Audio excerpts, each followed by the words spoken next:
Let us start with thermodynamic, classical thermodynamic.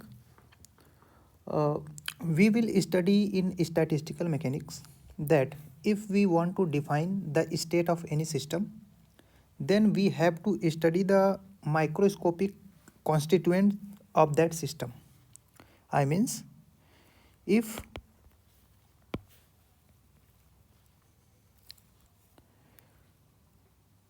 in StatMech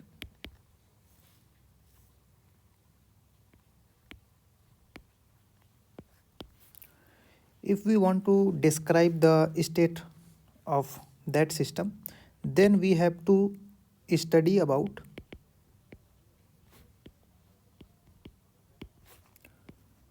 the microscopic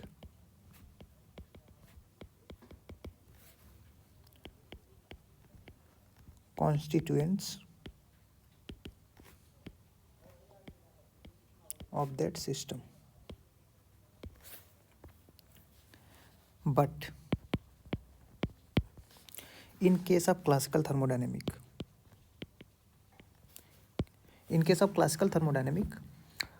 we can describe the state of system by knowing its macroscopic variables.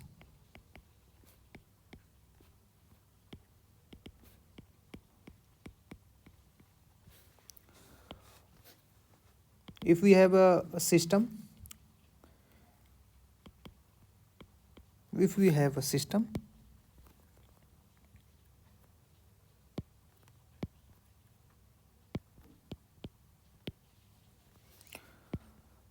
which constituent particles are gas, then the microscopic variable of that system will be pressure, volume, and temperature. Classical thermodynamics tells us that if we know pressure and volume, or pressure and temperature, or volume and temperature of that system at any time, then we can describe the state of system and evolution of state of system by knowing any pair of these quantities. So classical thermodynamic will give us a relationship between pressure, volume, and temperature. And classical thermodynamic will care nothing about the microscopic particles, means microscopic constituents of that system. As classical thermodynamic is not a fundamental, here study of any system is more fundamental is statistical mechanics. But why we study classical thermodynamic? Because studying a system with the help of classical thermodynamic is more easy than StatMech, and the result derived from classical thermodynamic will equally valid for any system. So we will start classical thermodynamic with Zeroth law. First, we will see what is equilibrium state of any isolated system. Let's say we have a system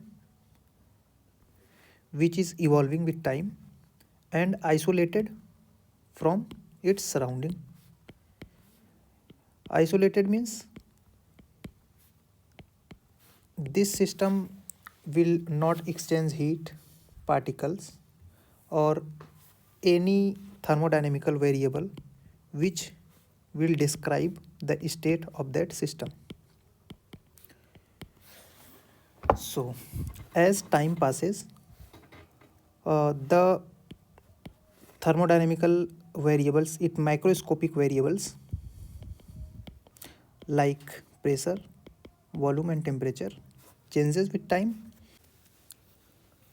and कुछ समय बाद हम देखेंगे कि जो change है pressure, volume और temperature का, वो घटता जाएगा, और एक ऐसा समय आएगा कि प्रेशर, वॉल्यूम और टेम्परेचर चेंज नहीं होगा, वो अब टाइम बढ़ता रहेगा बट उनमें कोई चेंज नहीं आएगा।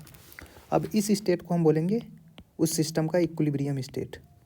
नाउ अब हम देखेंगे कि जीरोथ लॉ क्या है। Now we will start with zeroth law.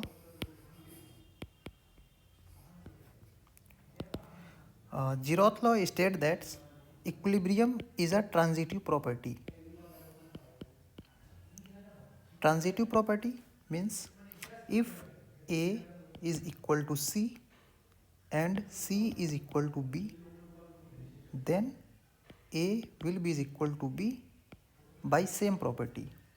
If A is equal to C by some property and C is equal to B by same property, then A will also will be is equal to B by that same property. So here the basically mean of zeroth law is, if we have three system, let's say A, B, C, we have placed A and C in thermal contact so that they can exchange heat. C and B will also can exchange heat. Now A and B isolated. Here A and B are not in contact and not share any information with each other. So now we will see this property of equilibrium as A and C. Zeroth law states that if A and C is in equilibrium and C and B is in equilibrium, then A and B will also be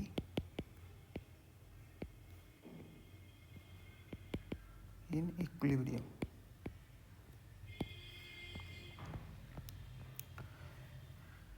तो by using this property zeroth law हमको temperature की definition देता है। Temperature वो define करता है, वहाँ पे कुछ एम्बिग्विटीज़ हैं दैट क्यों टेम्परेचर को डायरेक्टली उसने लास्ट में बोलता है कि temperature is equal to function of pressure and volume. यही क्यों लिया, क्योंकि हमारे पास अदर भी चॉइस थी कि टेम्परेचर को हम under root of theta of p भी ले सकते थे या फिर क्यूब रूट भी ले सकते थे, कुछ भी चूज़ कर सकते थे। उसने इसको ऐसे डिफाइन किया। जब हम थर्मोडायनेमिक सेकेंड्स लॉ पढ़ेंगे, थर्मोडायनेमिक का सेकेंड लॉ, उसमें देखेंगे ये चीज़ें क्लियर होंगी। अब हम देखेंगे जीरोथ लॉ टेम्परेचर को कैसे डिफाइन करता है।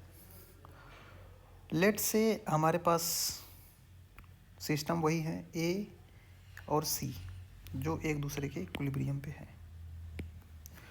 सिस्टम ए के पास प्रेशर है P1, वॉल्यूम है V1। सी के पास प्रेशर है P3 और वॉल्यूम है V3 and they are in equilibrium with each other. So अगर हम P1, V1 और P3 को कोई एक वैल्यू असाइन करें तो V3 की वैल्यू ऑटोमेटिकली असाइन हो जाएगी बाई कंडीशन ऑफ इक्विलिब्रियम। तो यहाँ पे हम देख रहे हैं कि V3 will be a function of P1, V1 और P3। यहाँ पे V3 पे एक कांस्टेंट है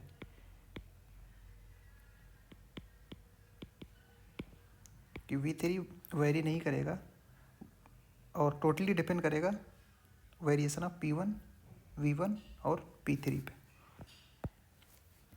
bye this equilibrium condition we have a constant equation f of AC which is a function of P1, V1, P3, V3 is equal to f of AC P1, V1, P3 minus V3 is equal to 0। हमारे पास एक constant equation ये है। फिर अब हम ले रहे हैं सी और बी, सी और बी ये एक दूसरे के साथ इक्विलिब्रियम में है।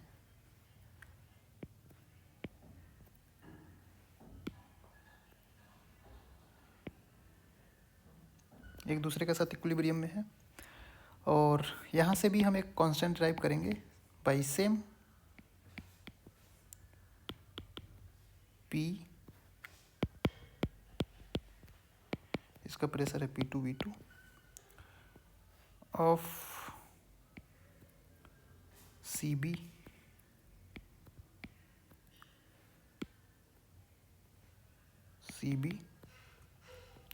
जो फंक्शन होगा P2V2 P3V3 and is equal to f of CB P2V2 P3 minus V3 is equal to 0। जैसे ये कांस्टेंट इक्वेशन हमारे पास आया, similarly we will get this equation and now from first and second we see that V3 is equal to f of AC P1 V1 and P3 and V3 from second f of CB P2 V2 P3।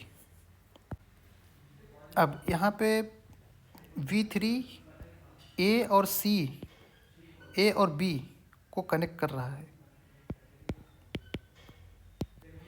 V3 giving a relation between A and B, connecting A and B. So by zeroth law that A and B will also be in equilibrium, ये भी एक दूसरे के equilibrium में होंगे। तो उस case में अगर V3 इन दोनों को कनेक्ट कर रहा है तो f of AC P1 V1 P3 is equal to f of CB P2 V2 P3। ये एक कांस्टेंट इक्वेशन होगा to satisfy this equilibrium condition. So इसलिए अब हम कह सकते हैं ए बी जो है वो इक्विलिब्रियम में है, तो वहाँ पे एक कांस्टेंट इक्वेशन होगा ए बी जो फंक्शन होगा P1 V1 P2 V2 का is equal to f of AC P1 V1 P3 minus f of CB P2 V2 P3 equal to 0। Now यहाँ पे हम देख रहे हैं कि लेफ्ट हैंड साइड पे ये फंक्शन है बस P1 V1 और P2 V2 पे, बस राइट हैंड साइड पे P3 भी है। तो लेफ्ट हैंड साइड को सेटिस्फाई करने के लिए राइट हैंड साइड में P3 कैंसिल हो जाएगा, कैंसिल होना ही पड़ेगा उसको। सो इसलिए f ऑफ AC जो होगा P1 V1 P3 वो लेट से theta of P1 V1 plus कोई एक फंक्शन है फाई ऑफ P3 का कम्बिनेशन है। सिमिलरली f ऑफ CB भी P2 V2 P3 जो होगा वो एक कोई फंक्शन है थीटा का P2 V2 plus phi of P3। Now from this equation third we will see that theta of P1 V1 is equal to theta of P2 V2। So thermodynamics का ये zeroth law जो है वो इसी को कह रहा है कि this will be a temperature, this इसी को हम टेम्परेचर कहेंगे, call to be a temperature. So zeroth law का बेसिकली मतलब ये है कि जब A B C A B ए और बी एक दूसरे के इक्विलिब्रियम में तब ही होंगे जब थीटा जो फंक्शन है P1 V1 और थीटा जो फंक्शन है P2 V2 का ये दोनों एक दूसरे के इक्वल हों। अब इसने इसको टेम्परेचर डिफाइन किया है तो इसका मतलब A1 का जो टेम्परेचर है वो उसके बराबर हो जाए तब वो एक दूसरे की इक्विलिब्रियम स्टेट में आ सकते हैं। तो टेम्परेचर को ज़ीरोथ लॉ ऐसे डिफाइन करता है।